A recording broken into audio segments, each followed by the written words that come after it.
60 bombers didn't come home. 291 men. One afternoon.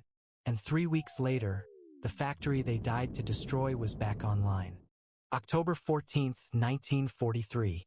The 8th Air Force launches 291 B-17 flying fortresses from bases across England.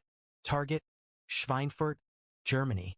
A city of 60,000 people with one strategic asset. 5 ball-bearing factories supplying roughly half of all the precision bearings used by German tanks, aircraft, and artillery.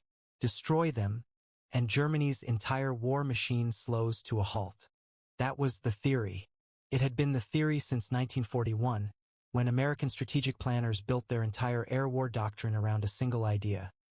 Send enough bombers in tight defensive formations, and they could fight their way to any target in Europe without fighter escort. They called it precision strategic bombing.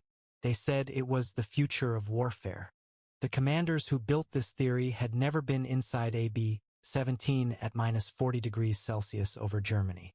They had never watched a fighter attack arrive not from behind, where the tail guns could reach, but head-on at 300 miles per hour, closing. They had never seen what happened when a bomber formation took a direct hit and simply ceased to exist. The men who did know those things were already climbing into their planes. The 8th Air Force had been losing aircraft over Germany all year. The first Schweinfurt raid, August 17, 1943, had cost 60 bombers in a single afternoon, the largest single-day loss of the air war to that point. The crews knew what was coming. Word had spread through the bases in East Anglia. Schweinfurt again. The B-17 Flying Fortress carried a crew of 10 men. Pilot and co-pilot up front, navigator and bombardier in the nose, radio operator in the waist, 3 gunners covering the top turret, the tail, and the ball turret, a glass sphere beneath the fuselage where the gunner curled into a fetal position, suspended above 30,000 feet of empty air, and 2 waist gunners firing through open windows at -50°C. Equipment was everything. Heated flight suits, layers of wool and leather, oxygen masks from 10,000 feet upward. At altitude, without oxygen, a man had approximately 20 seconds before he lost consciousness. Schweinfurt was 400 miles from the English coast. The P-47 Thunderbolt's flying escort could cover the first 150 miles. After that, the B-17s flew alone. The German Luftwaffe knew exactly what was coming. The radar network tracked the bomber stream from the moment it left England.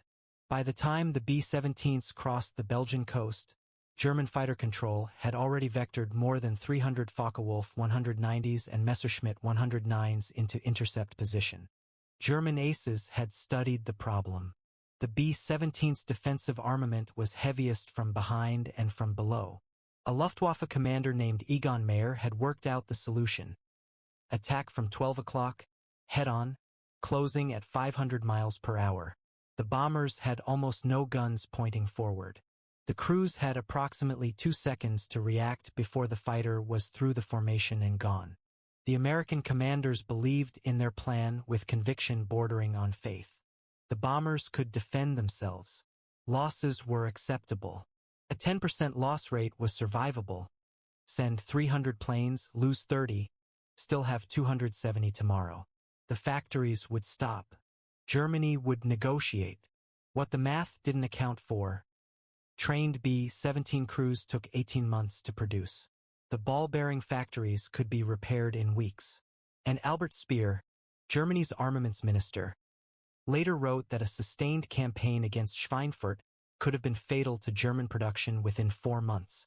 The operative word was sustained. What actually happened was 1 raid in August, 1 in October, and then a 4-month pause. October 14, 1943.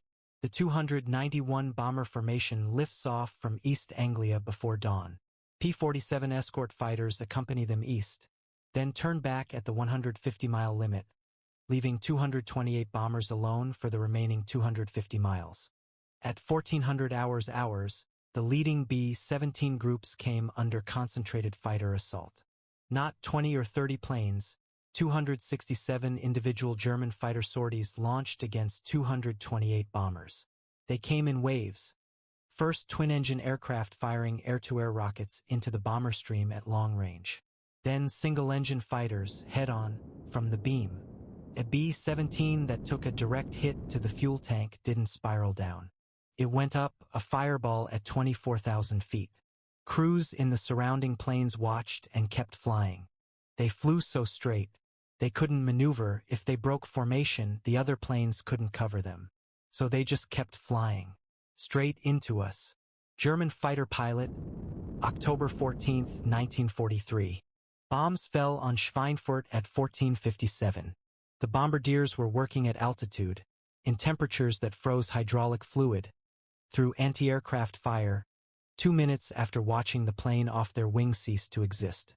Some bombs landed on target. Some hit houses. Some hit fields. The return flight was worse than the attack. German fighters that had landed to rearm followed the bomber stream home, targeting the trailing planes, already damaged, struggling to hold altitude. A B-17 that couldn't stay in formation fell behind. Behind the formation, it was alone. We watched Group 91 take a hit. 1 second the plane was there. Then it was pieces. No chutes.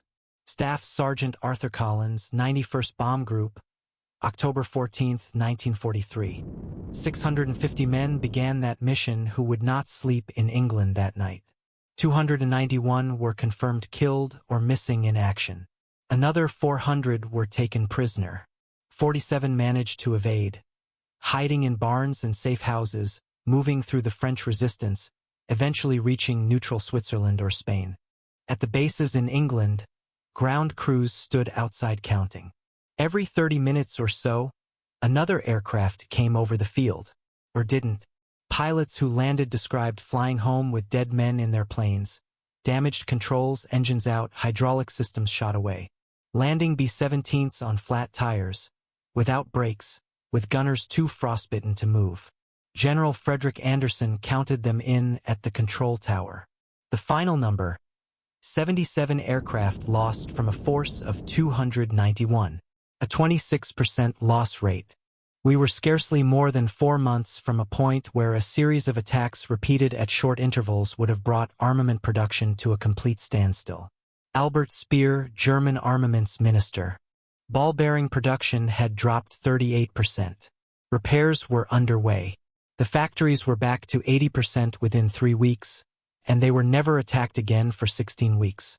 In the meantime, Germany dispersed production across 11 separate facilities. When the raids resumed in 1944, Schweinfurt was no longer the critical choke point it had been. The answer arrived in February 1944. The P-51 Mustang, fitted with external drop tanks, could escort B-17s from England to Berlin and back.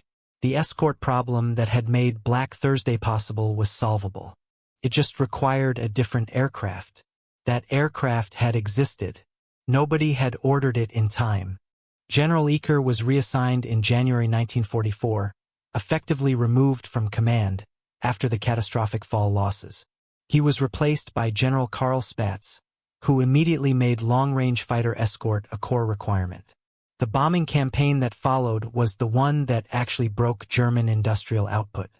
5 days after the raid, USAF headquarters declared the mission a success. Albert Speer's actual damage assessment. Ball-bearing production had dropped 38% and was back to 80% in 3 weeks. The commanders who sent 600 men over Germany in August insisted on repeating it in October and called both missions victories were promoted. What I can't get past about Black Thursday is not the number, though 291 dead is specific and real and belongs to men with names and families. It's the gap between what the commanders believed and what the aircrews knew. The aircrews knew the escort fighters turned back 150 miles in. They knew what it meant to fly the remaining 250 miles alone. They flew anyway, because orders, because duty, because the man in the next plane was flying too. The commanders adjusted the after-action reports to fit the theory. The theory was what mattered. When the cost of being wrong is paid by someone else, it is very easy to keep believing you are right. The Kugelfischer ball-bearing factory in Schweinfurt, one of the 5 targets on October 14, 1943, continued operating through 1944 and into 1945. The company that grew from it, the Schaeffler Group, employs 84,000 people today. Headquarters still in Schweinfurt. Now you know what Black Thursday cost, and what it didn't change. The mission that finally broke the Luftwaffe was Operation Argument Big Week, February 1944. That story is already waiting for you.